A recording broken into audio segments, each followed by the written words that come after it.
Hello, ladies and gentlemen. This is Boxing Unlimited again, and today we're going to talk about the fight between Devin Haney and Jose Ramirez, who's in the welterweight division. And the question we're asking here is Haney overlooking Ramirez?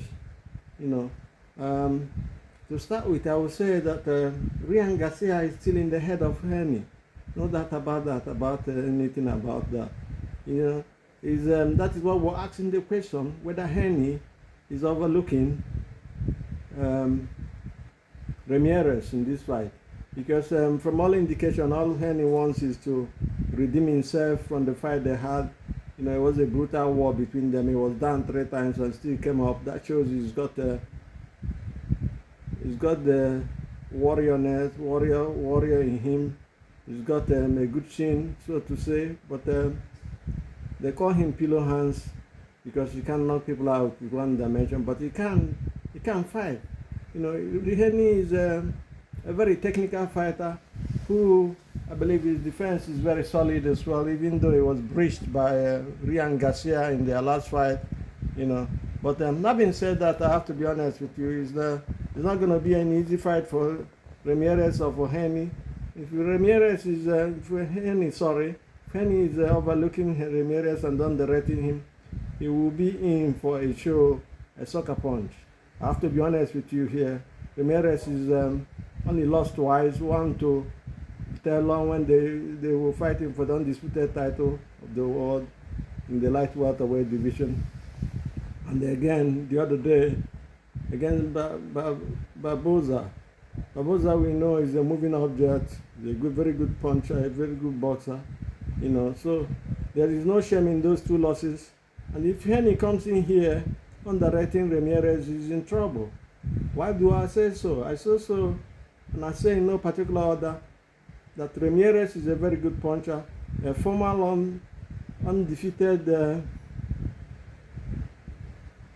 former champion in the light welterweight division, unified champion.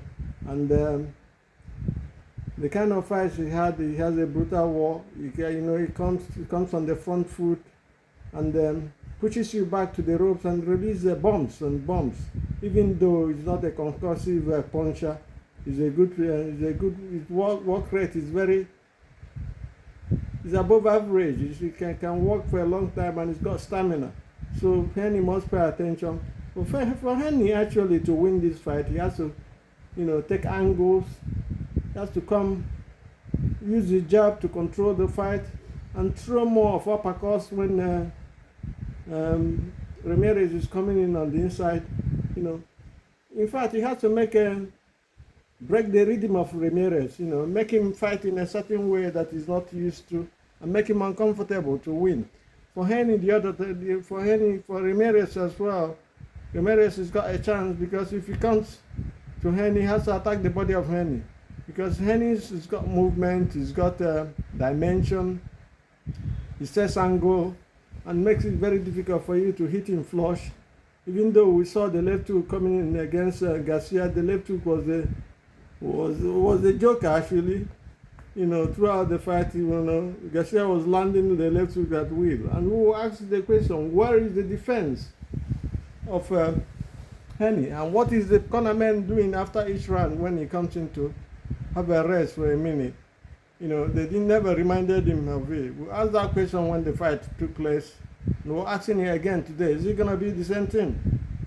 Ramirez, for him to win, he has to take a page from Ryan Garcia, the way he fought Haney, the way he, attacked Haney, the way he bulldozed Haney and forced him to fight on the back foot and then pinned him up and then cut him severally. Having said that, I have to be honest with you, it's not going to be an easy fight. If Haney do not take time, there will be an upset, but I don't think there will be an upset here. Again, another question we're asking is whether layoffs and rustiness will be a problem for Haney. Almost a year ago when he had his last fight with Garcia, and Garcia, failed drug tests and everything, and they stayed almost 1 year till date, and we do not know if that period He's been practicing. Practicing in the gym is different like having a fight, proper fight in the ring with all the floodlights on you. We know that. And the boxers know that as well because they are the guys in the spotlight, so to say the least. You know, for Haney to have advantage in this fight, he has to be very careful about his cardio. He has to know that because towards the end, if he slows down, Ramirez will take over. Ramirez has a good engine, but his punches are not hasn't got the venom that one would say is concussive. He's got venom though. You know, no, but every boxer passes once. We saw the other day Suraz and Mongua. And Suraz had only 4 knockouts in his career in 20 fights. After having taken Mongua out, and they're going to have a rematch on the 3rd next tomorrow, and then we'll see if that is another case altogether. But we're just buttressing the fact that look, even if the CV doesn't show enough knockouts, you know, he can still knock you out. You know, we saw, and especially when you underrate an opponent. When you underrate an opponent, we've seen it happen to Joshua and Debua the other day, not quite long ago. We've seen it happen before to Muhammad Ali, the greatest, against Leon Spence. You know, we've seen it happen against Mike Weaver and John Ted. You know, so there's so many varieties of people. When you underrate a fighter, so many things that can happen to you. You know, it's happened several times in boxing. You know, so you have to be very careful. We're talking to Haney here. If Haney underrates Ramirez, will be in for a trouble. You know, that is why we say his head is still filled up with Garcia all the way. If you remove Garcia in this fight his fight, because if he doesn't win this fight, he's not going to have a rematch with Garcia. So he has to come up and win this fight. But standing in opposition is not a pushover. A former world champion, 2-time unified champion, title holder, you know, it's not going to be easy. So it's going to be a very, very, very close fight. You know, it's going to be a very good fight. And we'll say the layoffs on the part of Haney, layoffs on the part of Ramirez, you know, because after losing his unified title to Taylor, he's been off, but he's just coming back, and he's had 2 fights. At the fight with Barboza, and they lost. You know, so I do not know how he feels psychologically. Neither do I know how Haney is psychologically, because Haney, to be honest with you, you know, the fight against Garcia exposed him a lot in several ways. You know, he's also shown that he's a warrior, stubborn, and they're strong as well. You know, he showed so many things about Haney, negatively and positively as well. You know, so we're looking at Haney and we're saying which kind of Haney were we gonna meet?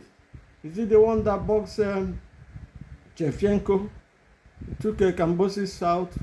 You know, a person who a lot of people were afraid to fight before. Well, Haney before now was more like the boogeyman of the lightweight division. When he was in lightweight, he became undisputed there before moving into the light welterweight, where he had problems. Even though so many things happened in that fight, we're not going to go there through. And for our prediction, we're saying that Haney wins by decision. Yeah, we win by decision because it's going to be on work rate, on angles, on speed, on combinations, on accuracy and precision of 5 punches. That is what will give it to Haney. You know, I'm not no disrespect to Ramirez, a former unified title holder, but Haney is younger, and Haney is going to come up because there's so many things at stake, and then we'll see how it goes. Haney to win by decision, maybe split decision even. Never mind, my time is up here. I'm done for the day. Do have a nice day and God bless. And please do subscribe to the channel to make the channel grow. Thank you and God bless.